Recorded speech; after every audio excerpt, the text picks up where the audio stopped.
இந்த 7 தவறுகளை மறந்தும் செய்து விடாதீர்கள்.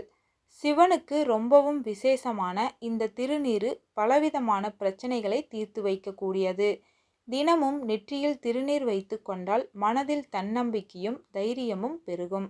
மேலும் உடல் நலமும் சரியாகிவிடும். அத்தகைய இந்த திருநீற்றை கண்ணாடியை பார்த்து கொண்டு வைத்து கொள்ளக்கூடாது. அத்தனையும் துறந்த சாம்பல் என்பதால் அதை அழகாக வைத்து கொள்ளக்கூடாது என்று இவ்வாறு கூறப்படுகிறது. விநாயகர் கோவிலுக்கு செல்பவர்கள் விநாயகருடைய சன்னதியை ஒரு முறை வலம் வந்தால் போதும். மற்ற தெய்வங்களுக்கு வலம் வருவது போல 9 முறை 3 முறை வலம் வர வேண்டிய அவசியம் இல்லை. அரச மரத்தடி விநாயகரை கணக்கில்லாமல் வலம் வரலாம் அல்லது 108 முறை வலம் வரலாம். சிவன் கோவிலுக்கு செல்பவர்கள் 3 முறை வலம் வர வேண்டும். முக்கண் உள்ள சிவபெருமானை மும்முறை வலம் வருவதன் மூலம் அவருடைய அருளை எளிதாக பெற்றுக்கொள்ள முடியும் என்பது நம்பிக்கை.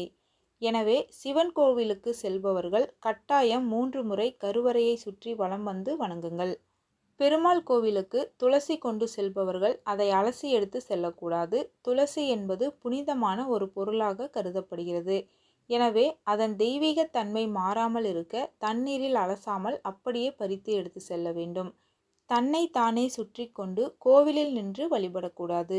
கடவுளை சுற்றி வலம் வர வேண்டுமே தவிர ஒரு மனிதன் தன்னை தானே சுற்றி கொண்டு வலம் வரும் பரிகாரத்தை ஒருபோதும் தவறாக செய்யக்கூடாது.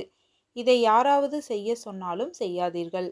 சிவன் கோவிலுக்கு செல்லும் பொழுது கன்னத்தில் சிவசிவா என்று அடித்து கொள்வதை பார்த்திருப்போம். இப்படி கன்னத்தில் போட்டுக்கொள்வதை விஷ்ணு ஆலயங்களில் செய்யக்கூடாது. ஹரியும் சிவனும் ஒன்று என்றாலும் வணங்கும் முறை வெவ்வேறாக இருக்கிறது. சிவன் கோவிலுக்கு செல்பவர்கள் அங்கிருந்து எந்த பொருளையும் எடுத்துக்கொண்டு வரக்கூடாது என்று சொல்வார்கள். இது தவறான நம்பிக்கையாகும். சிவன் சொத்து குலநாசம் என்பது சிவனுடைய ஆலய சொத்தை குறிப்பதாகும். அங்கு கொடுக்கப்படும் விபூதி போன்ற பொருட்களை தாராளமாக எடுத்து வந்து வீட்டில் வைத்து கொள்ளலாம். அது மட்டுமல்லாமல் சிவன் கோவிலுக்கு சென்று வருபவர்கள் கண்டிப்பாக காணிக்கையை செலுத்திவிட்டு தான் வர வேண்டும். சிவன் கோவிலுக்கு சென்றால் வில்வத்தையும், பெருமாள் கோவிலுக்கு சென்றால் துளசியையும் வாங்கி கொண்டு போய் அர்ச்சனைக்கு கொடுக்கலாம். கோபுரத்தை வணங்கிவிட்டு தான் உள்ளே செல்ல வேண்டும். நமஸ்காரம் செய்யும் போது மேற்கு அல்லது தெற்கில் கால் நீட்டல் வேண்டும். வடக்கிலும் கிழக்கிலும் கால் நீட்டுதல் கூடாது. விநாயகர் சன்னதியில் தலையில் 3 முறை கொட்டி கொண்டு 3 தோப்பு கரணம் போட வேண்டும். மூலவருக்கு அபிஷேகம் நடந்தால் பிரகாரத்தை சுற்றக்கூடாது. அபிஷேகத்தை கண்டால் அலங்காரமும் பார்க்க வேண்டும். நமது வேண்டுதலை எல்லாம் கொடிமரத்தின் அருகே நின்று கேட்க வேண்டும்.